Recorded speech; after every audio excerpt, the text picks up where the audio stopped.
Hey everyone, thank you for having me back again at State of Search. It's great to see you all this year. So the topic of my presentation this year is not links for a change and not SEO. It's how to use your email list without actually having to email people and to make money, or creative ways to make money with your email list without just emailing them a brand new product. Because let's face it, that's boring and you eventually hit spam filters or you get unsubscribes. And there's other ways you can make money too. So let's dive into this just a little bit. We're going to get a little bit creative here. So one of the first things that I like to do is I like to upload my email list to Facebook. And this slide's going to be all about the dids. And that's, did you think about doing these things ahead of time? So maybe you're a party supply company and you're selling gifts for someone at a specific age. In this example, we're going to say a fifth birthday. You have parents or you have guardians or somebody else coming on and purchasing supplies for a fifth birthday party. It could be Disney products. It could be Hot Wheels products. Who knows, whatever the kids are into.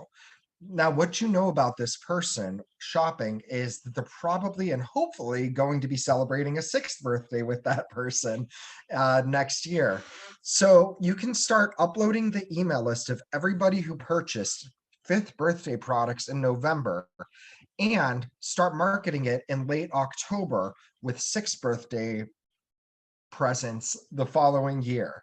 And what's going to happen there is you already know the interest. You have a good idea about what the person may or may not be into. If it was Hot Wheels, stick with more Hot Wheels audience related products, except show sixth birthday. You can also do an inspiration board. So on Facebook, they have the carousel. Why not do an inspiration of here's the hottest birthday trends for 6-year-olds? I was going to say sixth graders, but 6-year-olds. And so you can start to now go with what's new or what's hot, or maybe it's a brand new movie, a new version of Madagascar or something came out, or there's a brand new cartoon show. I know Jurassic Park has a brand new one for kids called Camp Cretaceous that's out. So maybe you want to start running ads for that because the demographics are the same.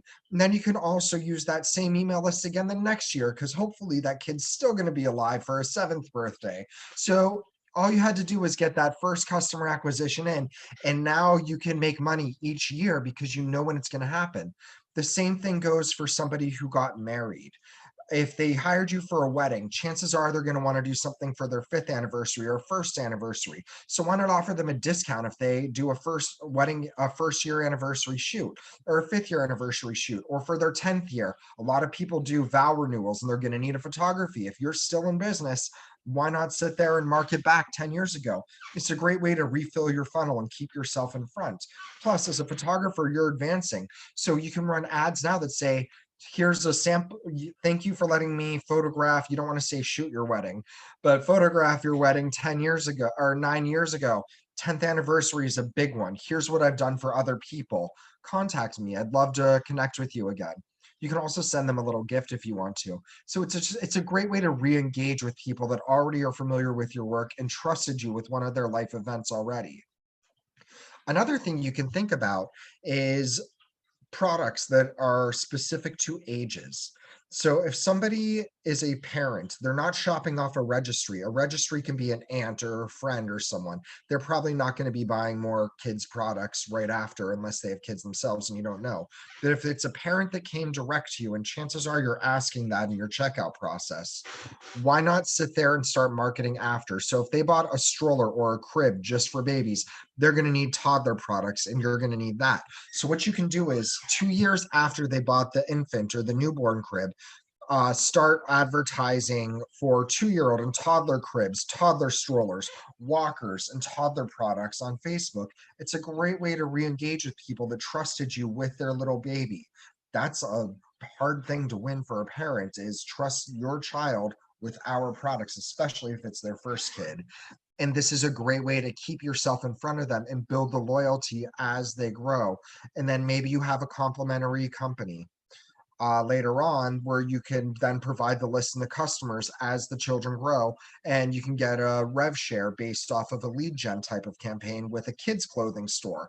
And it's kind of helping the family discover brands that will support their needs and that they trust and feel comfortable with. It's just really good life cycle marketing. If you had a pregnancy shoot with a couple, that's a big deal. a woman has to feel very comfortable with you to have you do the pregnancy shoot and trust you. So a really good option here, you know that once she has the baby, everything's going to be a big congratulations, and that's an opportunity for an infant and newborn baby shoot. But guess what? That baby's hopefully going to turn 1 and 2 and 5. Why not pitch having a birthday shoot later on? And you can also sit there, if you know that they were Jewish, there's likely a bar or a bat mitzvah. So why not start marketing back? Once that child starts to get to about 12 years old, you can upload your list and start saying, hey, come let me photograph your bar mitzvah. There's baptisms, there's christenings, there's quinceañeras, there's a ton of life events. And you're building a list and they already trust you. So do what we just did a little bit before, where we talked about, like, here's what I've already done for quinceañeras. You can also advertise and contact events. So State of Search is an annual event.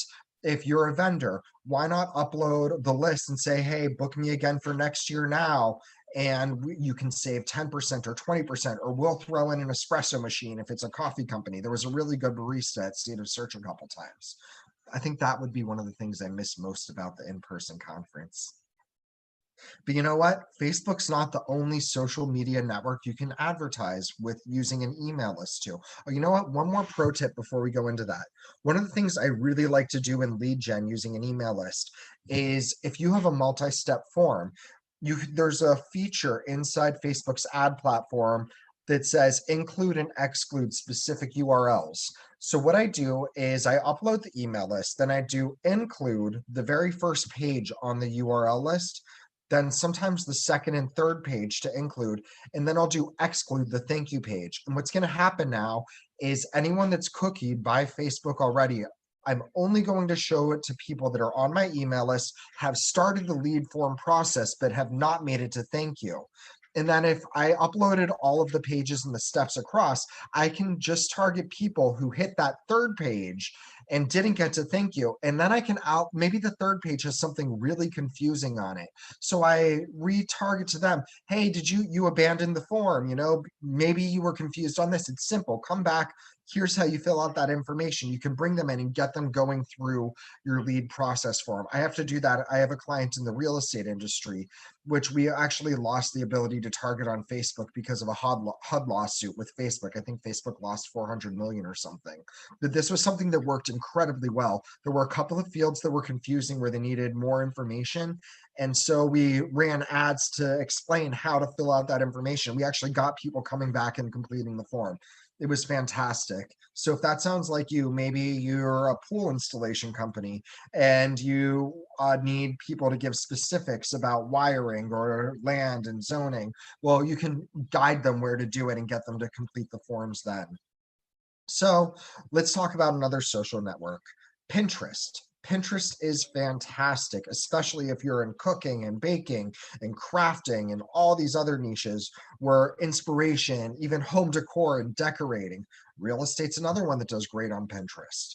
So think about what people were shopping for on your list. And do you have something that becomes relevant again later? So we'll use SEO because this is technically an SEO conference. Do you offer 3 levels of courses on SEO, beginner, medium, and advanced? Well, maybe your beginner's course takes 3 months on average to complete. So what you can do is you can download your list of everybody who began a course, and then 2.5 months in, you start advertising the mid-level course to that group, and you can offer them to save some money. It's a lot easier to sell product to a happy customer or happiest student than it is to bring in a brand new customer. So this is a great way to use your email list. You can also advertise to your email list on Pinterest by using inspiration and aspirational boards. So maybe somebody joined your email list but hasn't shopped yet from like your blog where you have a bunch of recipes, but they never bought your cookbook. So what you do is you go onto Pinterest and you say, okay, they came off of, maybe since it's October, pumpkin spice cinnamon bun and pumpkin spice pastry and pumpkin spice coffee recipes, and they were all over your blog and your website about that, and chances are they have a pumpkin spice fetish, we'll call it. And Pinterest, I can guarantee, has a million pumpkin spice pin boards and has probably a search volume for pumpkin spice. So why not upload your email list there? If everyone who's been on the pumpkin spice section of your blog or your recipe website, and start showing ads for your recipe book on Pinterest to people typing in pumpkin spice and targeting those pumpkin spice boards. It's a great way to use your email address and social media. One of the benefits, Pinterest did a speech at Plaid Street. The show no longer exists. And they actually do give a domain authority score and a trust score to domains on their platform. So if you have your cookbook there and you're advertising and it's getting a lot of engagement, that probably does help to build that trust score, and it benefits your company overall. So you can build that trust score using your email list by doing this and giving smart ads to people based on why they were on your website. So we already talked about Pinterest a little bit. I'm gonna move on. And do you have an upgraded new version? Okay, so another thing you can run ads for is upgraded versions. So maybe shoes wear out and you have the next level of shoe if it's a running shoe. So I use ASIC's Kayano line, and every year they launch a new number. I think they're up to level 26 now. So they know for a fact I buy 2 and 3 pairs of shoes a year because I run a lot. So why not start advertising the level 27 to me about right when my third pair for the year is about to expire? That's a great way to get me to purchase the new one ahead of time. And if they run it on sale, there's a good chance I'm going to click through ahead of time. And because I'm a loyal customer, they could say, because you're a loyal customer, because you're platinum or VIP or whatever they want to call it, join us now for the Keanu 27 and save 10% on the pre-release, pre-order it. It's a great way they could be using their email list, but they don't. And guess what? The big G, they let us upload email lists too, and there's some pretty cool things we can do. So if you have a video on a how-to product and someone's in your lead form, maybe you're a website builder, for example, why not upload the email list? And as people are looking for how to build a website online or how to do this, you can start to show ads over your competitors' videos to bring them to your video. Or you can start, if they're looking for reviews between X and Y, maybe it's Wix and Weebly or something, or Squarespace and Wix. What you can do is you can start to show ads for your third-party website builder that say, building a website is easy. Forget these other guys. We can do this in 5 minutes flat.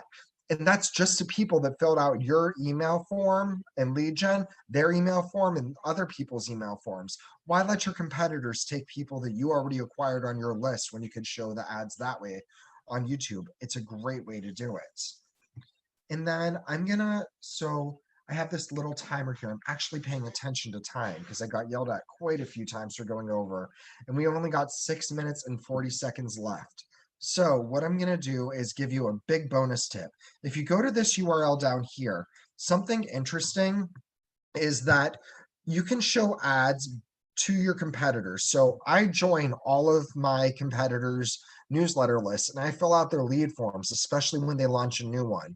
And what happens is I pay attention to the subject lines and the main keywords in the text that they use, especially if it's a brand new branded word they want to try to make go viral. And then what I do is I upload my lead list and I start to show ads for people that get an email that just filled out their forms as well. So let's skip uploading our own email list. This is even cooler. If you know the subject lines they're using, you know the buzzwords they're using, you can actually go into Google Ads and you can show ads for your product and grow your own lead funnel based on the work they did. So they might have a $20 cost per acquisition to get a lead in their funnel. Guess what? You can go in and just target that subject line, and maybe get it for $5 instead of paying the $20 because you know they've already converted into a lead with your competitors. And Google decided to take this a step further. And if you go to this URL right here, which you're all going to get a copy of this presentation, that actually is a guide Google built for us to walk us through how to do this. So I don't have to explain the steps anymore. That was a really long intro to say, hey, go click a link and read. But hey, I'm a rambler. So another thing I love to do is cross promotions. What I do is I find companies that are complementary. So we talked about cribs and strollers. Maybe I sell cribs.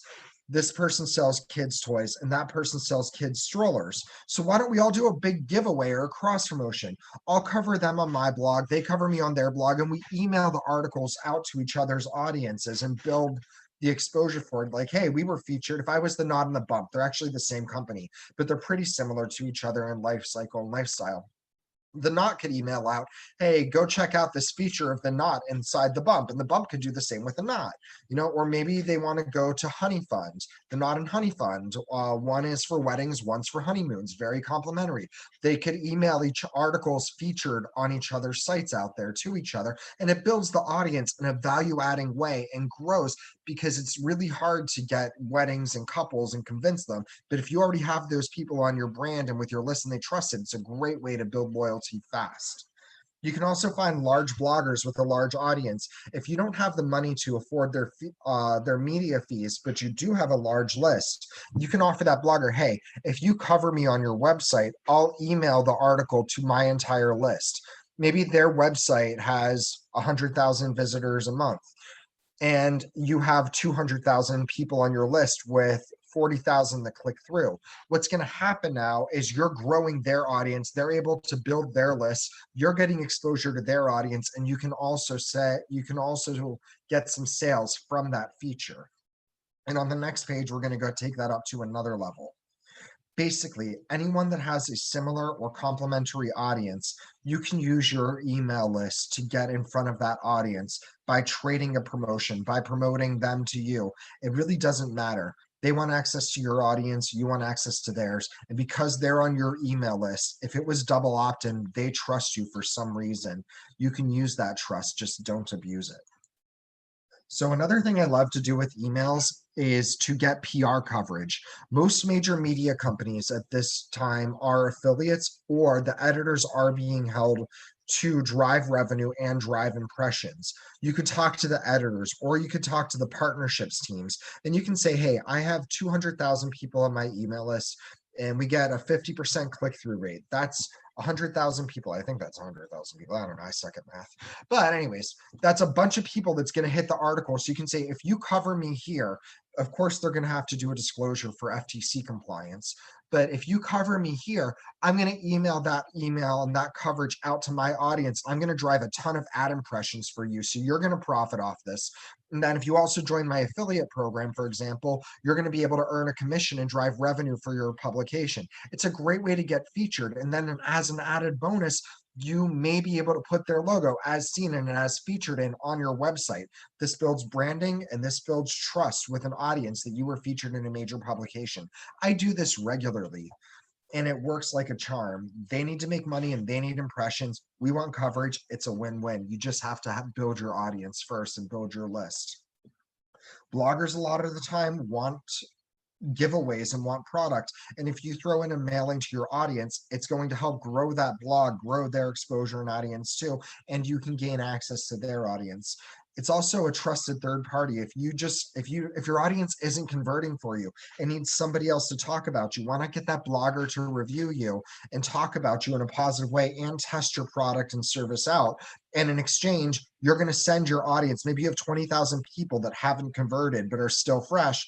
Maybe that blogger's that tipping point. They're going to get exposure to the 20,000 people, and you're going to get the trust that that blogger builds from an honest third-party review. So your email to your audience then is, hey, you haven't converted yet. If you need that extra tipping point, check out what XY person had to say about us. They did an unbiased review. Read the good, the bad, what they changed, and why, if they think you should be a customer or not. It's just a really good way to build trust. And you know what? We're actually just about perfectly on time. So thank you all for coming to my presentation again. If you have any questions, you're able to reach me on adamriemer.me.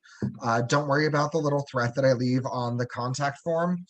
And yeah, I appreciate y'all for coming and hope you have a great Halloween.